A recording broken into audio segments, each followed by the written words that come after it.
हलाल इनका किसी निर्जीव किसी बेजुबान जानवर पे छुरी चला दो तो वो हलाल है, किसी हिंदू को मुसलमान बना दो तो 7 पीढ़ियां जन्नत में जाएंगी, वो हलाल है। लेकिन होली के रंग खेल लो तो वो हराम है। बिल्कुल है, किसी हिंदू के साथ कोई त्योहार मना लो तो वो हराम है। किसने बनाई है? एक मूर्ति पूजा कर लो तो वो हराम है।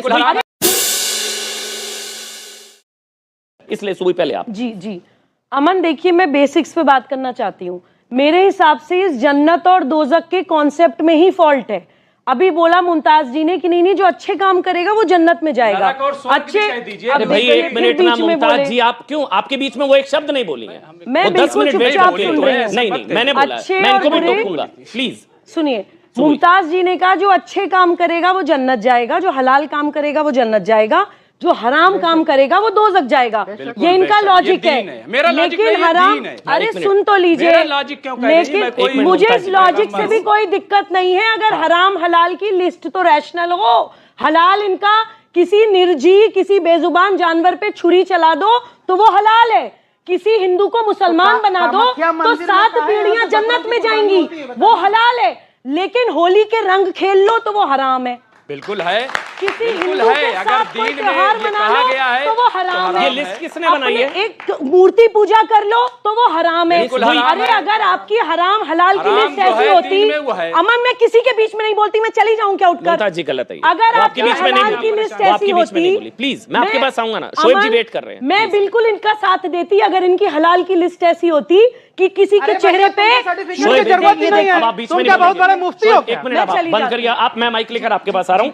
इस माइक में ऑडियो दे दीजिए। शोएब आप बीच में नहीं बोलेंगे, बोलिए आप। बैठ जाइए। हाँ अमन में खड़े होके बोल, हाँ बोलिए। एक मिनट शोएब एक मिनट, फिर वो आपके बीच, मैं आपको बीच में नहीं बोलने दूंगा। फिर शोएब मैं आपको नहीं बोलने दूंगा। अरे मैं कुरान पे बोली नहीं कर रहा हूँ आपसे, बस हो गया, बस आप एक शब्द नहीं बोलेंगे आप। अमन मैं हराम हलाल की और इनकी जन्नत दोजक के कॉन्सेप्ट के साथ बिल्कुल खड़ी होती अगर वो लिस्ट ऐसी होती कि किसी के चेहरे पे मुस्कुराहट लाना हलाल है, किसी बेजुबान जानवर को बचा लेना हलाल है, पेड़ लगाना हलाल है, नदियां बचाना हलाल है। ये तो आपकी लिस्ट होती नहीं है, आपकी लिस्ट ही लॉजिकल होती है। मुसलमान बच्चे को डराने वाली सारी चीजें होती हैं। रंगों से खेलना हराम कैसे हो सकता है जी? नाचना हराम कैसे हो सकता है? गाना हराम कैसे हो सकता है? ड्राइंग पेंटिंग करना हराम कैसे हो सकता है? इसका जवाब दीजिए आप मुझे। एक मिनट, मेकअप वेकअप करना हराम होता है? लिपस्टिक लगाना हराम है। ये अभी मेकअप करा के आए हैं, ये अभी मेकअप करा के आए हैं, ये अभी मेकअप करा के आए मेरे साथ, ये साथ में बैठे हैं। मैंने कब मेकअप कराया? अभी मैं मेकअप रूम में था, शोएब भाई बोले मेरा टचअप कर दीजिए, अब वो तो हराम हो गया। अरे आपने नहीं कराया। चलिए हाँ पहले हम, चलिए बोलिए, 30 सेकंड बोलिए भाई। हुरों पे जिक्र कर रहा है। बोलिए। ये जो, लेकिन आप मेरे साथ, शोएब आपके पास आ रहा हूं। बिल्कुल गलत किया है। इस्लाम में ये कहा गया है कि बगैर किसी वजह के अगर एक भी बेगुनाह का आपने कत्ल कर दिया तो गोया कि पूरी इंसानियत का कत्ल कर दिया।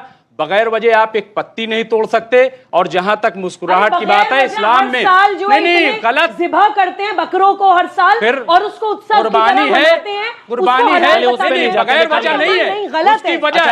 अच्छा ये बताइए, शोएब के पास जा रहा हूं, मैं शोएब के पास जा रहा हूं। अरे आप साग सब्जी खाती हैं और बेचारे, अरे सुबोही जी आप साग सब्जी खाती, बथुआ खाती हैं, हत्या को आप सेलिब्रेट करते हैं। अरे बथुआ खाती हैं। शोएब अब एक मिनट, मुमताज जी आपने बोला, सवाल कर लेने दीजिए। अरे भाई कितने सवाल करेंगे? अंबर जैदी भी बस करिए भाई, हो गया। शोएब आप बोलेंगे उसके बाद अंबर जैदी। नहीं बस नहीं, मैं अलाउ करूंगा। एक सवाल आपने बोला रंग लगाना हराम, एक सवाल आपने बोला रंग लगाना हराम, आपने बोला रंग लगाना मैं हराम। दीन की बात कर रहा हूँ, रंग लगाना और हाँ होली खेलना हराम है कि आप नहीं है, बिल्कुल हराम है। अच्छा होली खेलना अगर जिस तरीके से खेली जाती है, अच्छा मंदिरों में इफ्तारी होती है, औरतों को गिरा करके मर्दों के ऊपर चढ़ी जा रही, वो सब क्या है? ये कौन करते हैं? होली खेली जाती है। ये किस तरह की बदतमीजी की बात कर रहे हैं? नहीं कर रहे। आप कैसे बोले मर्दों के ऊपर कौन औरत चढ़ती है? आप अपनी जबान को लगाम दीजिए, जबान को लगाम दीजिए। पार्सा वाली बात है, आपसे सर्टिफिकेट चाहिए, कैरेक्टर सर्टिफिकेट। अंबर मुमताज जी, आपके महिलाओं के लिए बातें कर रहे हैं, इस तरह के आदमी अपने घर की होली के बारे में बता रहे होंगे। फिर वही नहीं बैठ सकता। आप लोग जो करें वो अच्छा है। मैंने अब तक आपके धर्म पर कोई टिप्पणी नहीं करी, आपके त्योहार पर नहीं करी, मैंने कुर्बानी पर नहीं करी, मैंने ईद पर नहीं करी। आप मेरे धर्म पर मत करिए, आप मेरे धर्म पर मत करिए। अब शोएब बोलेंगे, शोएब उसके बाद अंबर जैदी। शोएब अब शोएब एक मिनट में आ रहा हूँ आपके पास जी। पहले शोएब हाँ बिल्कुल जानिए जी। शोएब जमाई, मुमताज जी एक मिनट, शोएब जमाई रखवा दीजिए, हम चले जाते हैं। फिर मैं अंबर जा रहा हूँ आपके पास। शोएब जमाई एक एक करके प्लीज, बहुत देर से नहीं बोले, बोलिए आप। देखिए, हाथ नीचे कर लीजिए, बोलना शुरू करिए। इस तरह की जब सेंसिटिव डिबेट होती है तो कई बार ऐसा होता है कि आप किसी की धर्म या आस्था पर जो टिप्पणी होती है वो इनसेंसिटिव हो जाती है। मुझे लगता है इससे बचना चाहिए सबको। हम किसी के भी धर्म और आस्था के ऊपर इनसेंसिटिव लॉजिक पे कमेंट जवाब करने को देने नहीं। की बारी आई तो सबसे बड़े नोबेल प्राइज विनर बन जाएंगे। अब आप शांत रहिए। तर्क की आप बात बोल रही आएगी थी, मैंने तो नहीं सबसे बोला। पहले पीस की बात अभी आप तर्क से जवाब चलिए, दीजिए। मुद्दे की बात करते हैं, लौटते दूसरी हैं। बात। शोएब, मेरा जो आज का मुद्दा है, मैं हाँ, सवाल उसी पे करके आ- सवाल पूछूंगा। पूछ लीजिए। मेरा एक सवाल ये है, क्या ये लोग ये नहीं पढ़ाते हैं कि एक हिंदू को, एक काफिर को मुसलमान बना दो तो 7 पीढ़ियां जन्नत मैं जाएंगी? उसी पे जवाब क्या देता बताए? अरे हमने सुना है, पढ़ाया हमने जाता सुना है। है पढ़ भी लिया करो, 7 सिर्फ सुन के पीढ़ियां काम चलाओगी। जन्नत जाएंगी। पूछ लीजिए, पूछ लीजिए। अरे भाई पढ़ा भी करो, एक मिनट, पढ़ लिख लो यार, एक मिनट। कैसा- आपका क्या नाम है? ज़हन अच्छा होता है पढ़ लिख। लास्ट नाइट आपसे जो शोएब, बात हुई थी ना, आपके वो पास गलत आ हो रहा रहा हूं, है। आप कह रहे हैं एक ऐसे मिनट, डिबेट बच्चा नहीं सवाल होगा। पूछे आपसे। वही क्या- हो रही है डिबेट। क्या नाम है आपका? सर मेरा नाम ध्रुव शुक्ला है। सॉरी यार, एक मिनट। अगली बार से बस मेरा क्वेश्चन डायरेक्ट आपसे है सर। शोएब। आपने अभी हिंदू धर्म पे टिप्पणी की, होली ऐसे मनाई जाती है, ऐसे मनाई जाती है। रामचरितमानस जो सबसे पवित्र ग्रंथ है हिंदू धर्म में, उसके 5वें कांड सुंदरकांड में साफ साफ लिखा हुआ है, हमें कोई किसी को हलाला करके या किसी का कुछ गलत करके नहीं जन्नत या भगवान मिलते हैं। हमें भगवान मिलते हैं निर्मल मंजन सो मोहि पावा, मोहि कपट छल छिद्र न भावा। मुझे कोई कपट छल छिद्र नहीं चाहिए, बस आप साफ मन करके आए।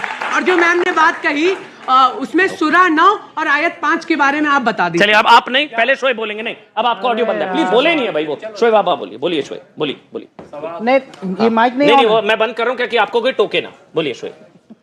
देखिए, पहली बात तो ये होता है कि एक होता है अनपढ़, एक होता है कुपढ़। पढ़ के भी अगर कोई ऐसी बातें करे तो उसको सर्टिफिकेट की जरूरत नहीं है इस्लाम में। मुमताज जी के लिए नहीं बोलना चाहिए आपको। मैं किसी के लिए नहीं बोल रहा, वो जिसके लिए बोल रहा है वो समझ रहे होली के लिए बोला ना ऐसे। जिनके लिए मैंने बोला उनके वो ठीक है, समझ हाँ, रहे प्लीज, हाँ, बोलिए। हैं। पहली बात तो जन्नत और जहन्नम का जो जिक्र है और जन्नत की जो नेमतें हैं उसका जिक्र कुरान में है। और दुनिया के 200 करोड़ मुसलमान, चाहे शिया हो या सुन्नी हो, चाहे अंबर जैदी हो, तमाम हो। और मैं तो सुबोई जी की माता जी से भी मिला हूँ, बहनों से भी मिला हूँ, जो माशाल्लाह हिजाब भी पहनती हैं, बुर्का भी लगाती हैं, वो सब करती हैं। उनका भी सबका यकीन है कि जो अल्लाह ने कुरान में लिखा वो हक और सच है। अगर हमने इससे इनकार किया तो हम मुनकिर हो जाएंगे, तो हम नहीं इनकार करते। लेकिन कुरान और हदीस में कहीं नहीं लिखा है कि आप किसी बेगुनाह का कत्ल कर देंगे, कहीं बम फट जाएंगे, कहीं जाके ये कर देंगे तो जन्नत मिलेगी या और मिलेगी, ऐसा कहीं नहीं लिखा। ये